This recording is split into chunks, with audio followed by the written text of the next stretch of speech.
My name's Paul, 56 years old, and I take the bus to volunteer. That's really my job. That's kind of what I do.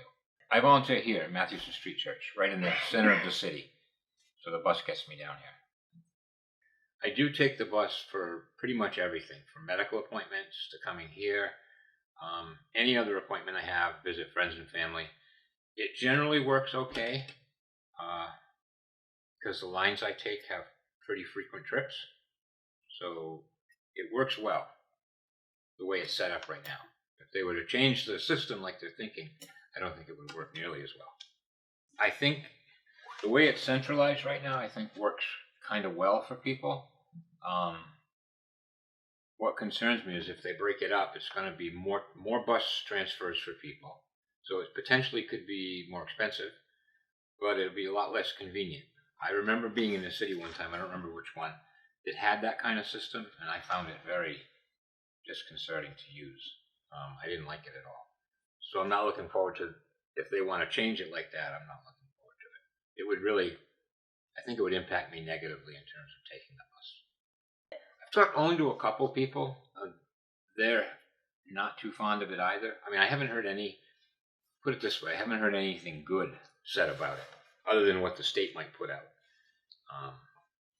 But I think the state's agenda is different than maybe the reality on the street. Oftentimes, to be honest, no.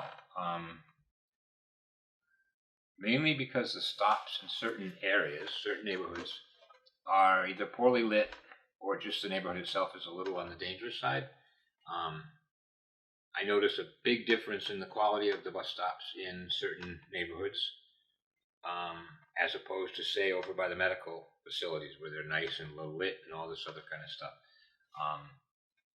A lot of times the stops are used, if in certain neighborhoods the stops are used for places people sleep, where they gather, get shelter from the rain, which I can't find fault with because they don't have anywhere to go, but it makes for an uncomfortable bus stop a lot of the times. Well, I think it could use a facelift in terms of making it nice. It seems to me, I don't have really facts to back this up except my observations, seems to me that since they've been talking about decentralizing stuff, that they've let the plaza get even messier, dirtier, more cigarette butts everywhere, people smoking everywhere. It's really lax.